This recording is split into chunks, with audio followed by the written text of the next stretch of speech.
안녕하십니까. 해운대 동물메디컬센터 치과원장 박가람입니다.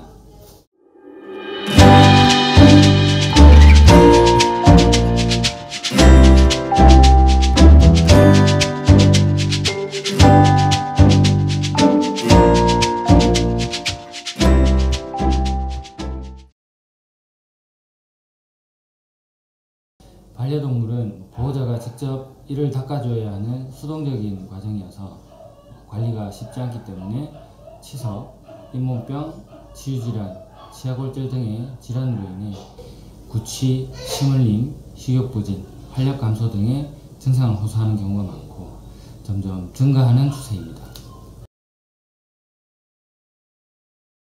사람의 경우 직접적인 내원을 통해 치료가 가능하지만 동물의 경우 경증의 통증 호소가 대부분인 일반 다른 질환에서 보이는 식욕부진, 활력 감소, 특정 음식의 편식과 같은 동일 증상으로 내원하여 감별 진단 이후 마지막으로 치료가 이루어지게 됩니다.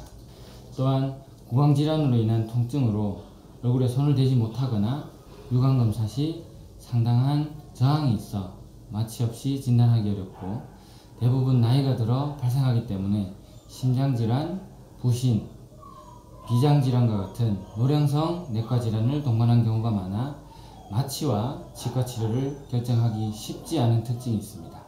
반려동물의 경우 수동적인 치료가 이루어지게 되고 시술 또는 수술 이후의 관리에 있어서 사람과 달리 어려움이 많이 발생되게 됩니다.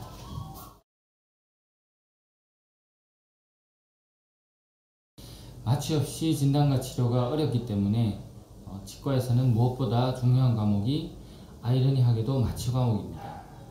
면밀한 마취 전 검사와 그에 따른 위험 요소 배제가 매우 중요합니다.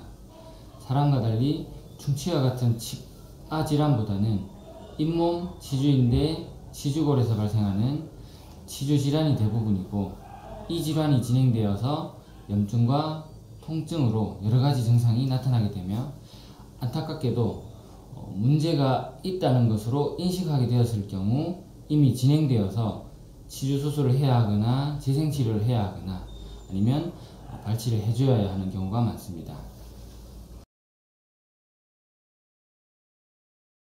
우선 아프지 않은 쪽으로만 씹거나 씹지 않고 삼키는 증상이 많습니다.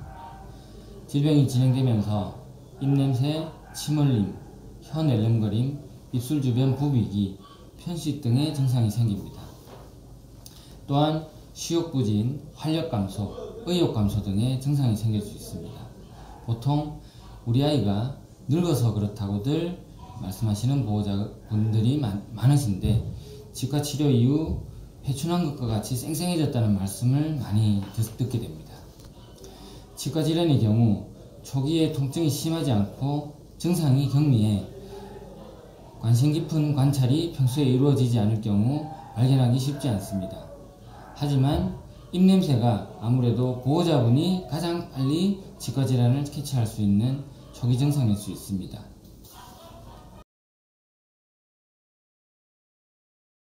해운대 동물메디컬센터에는 모든 과목에서의 탁월한 진료가 이루어집니다.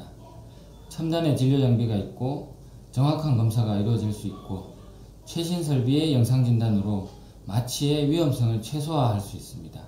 특히 마취와 외과진료의 특성화로 안전한 시술과 수술이 이루어질 수 있는 특장점이 있습니다.